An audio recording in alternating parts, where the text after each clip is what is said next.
Moi, je m'appelle Marlène et je suis harpiste. C'est ma 4e année au ciseau. Et moi, je m'appelle Colin, je fais du violon et c'est ma 3e année au ciseau.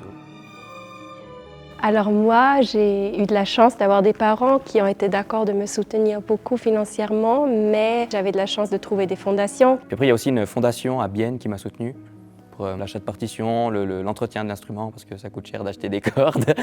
On a 48 cordes qui peuvent se casser à n'importe quel moment.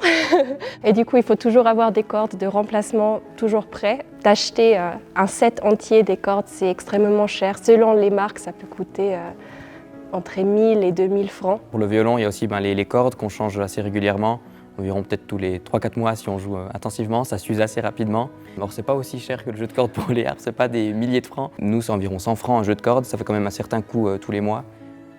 Après aussi on va chez le luthier pour simplement faire régler l'instrument. Nous c'est pas le technicien qui vient chez nous, c'est nous qui allons chez le technicien, du coup chez le luthier. Il y a aussi le côté de voyager beaucoup parce qu'on a des engagements dans différents endroits. Des fois, on voyage à l'extérieur du pays, des fois à l'intérieur. Puis bien sûr, comme elle dit, les trajets en transport, on va vite faire des concerts à gauche, à droite, dans différents cantons, dans toute la Suisse. Donc les trajets, les coûts des trajets montent très rapidement.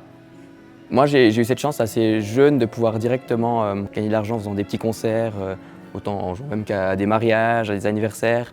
Avec la harpe, c'est similaire. J'étais vraiment encore très jeune que j'ai commencé à gagner un petit peu d'argent. Ou alors jouer en petite formation quatuor pour des petits événements, dans des restaurants, ou bien dans des églises, etc., faire des petits concerts. C'est clair que si on a une certaine sécurité financière, on peut prendre des choix peut-être plus courageux parce que si on est sûr d'avoir assez de l'argent pour faire les choses existentielles dans notre vie, et si on est toujours un peu restreint par ça, c'est clair qu'il faut peut-être accepter d'autres sortes de travail pendant les études. J'ai quand même choisi de travailler à côté des études ou juste pour avoir un petit peu d'indépendance financière. Et c'est vrai que du coup, c'est de l'énergie et du temps qu'on met dans d'autres choses que la musique. Mais ça, c'est un peu individuel pour chacun, je crois. Ouais. Moi aussi, le côté argent, c'est aussi surtout pour les cours. Si on veut aller voir d'autres professeurs, autres que notre professeur dans notre école, pour faire certains camps d'orchestre aussi, ça coûte de l'argent.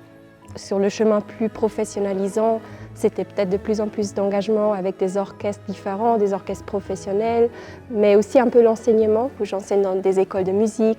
Puis ça donne aussi un côté peut-être plus stable, où chaque mois on sait exactement ce qu'on va gagner. Je pense que le ciseau, surtout pour moi, c'était une opportunité incroyable juste pour apprendre plus sur le jeu à l'orchestre. Parce que c'est un grand orchestre symphonique, quelque chose de très grand, on fait des grands programmes surtout. On peut jouer les grosses œuvres qu'on n'a pas forcément l'occasion de pouvoir jouer avec des plus petits orchestres.